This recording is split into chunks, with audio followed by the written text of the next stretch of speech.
ഇന്ന് നിങ്ങളൊന്ന് ചിന്തിക്കുമ്പോൾ മറ്റകലവും കാണുന്നു ഭഗവാൻ. നിങ്ങളൊന്ന് ചിന്തിക്കുമ്പോൾ സ്വാമി കുറേ ജന്മത്തിലേക്കാണ് പിക്ക്.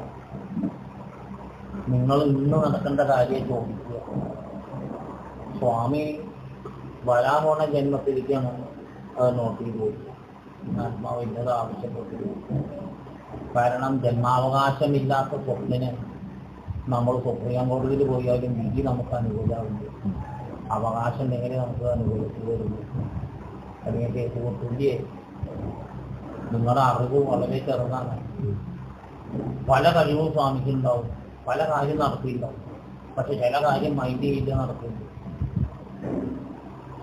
അവകാശമില്ലാത്തതുകൊണ്ട് നിങ്ങൾക്ക് നിങ്ങളെ ഒന്നും ചോദിക്കാൻ അറിയില്ല. സ്വാമി അറിഞ്ഞ് അങ്ങോട്ട് സപ്ലൈ ചെയ്യുക. നിങ്ങൾ ചെറിയ ചെറിയ കാര്യം ചോദിക്കുക. സ്വാമി എന്നേക്കുള്ള കാര്യമാണ് ലെറ്ററുടെ എഴുതിയിട്ടുള്ളത്. അപ്പൊ നമ്മളെല്ലാം മറന്ന് നന്നായി പ്രാർത്ഥിക്കുക.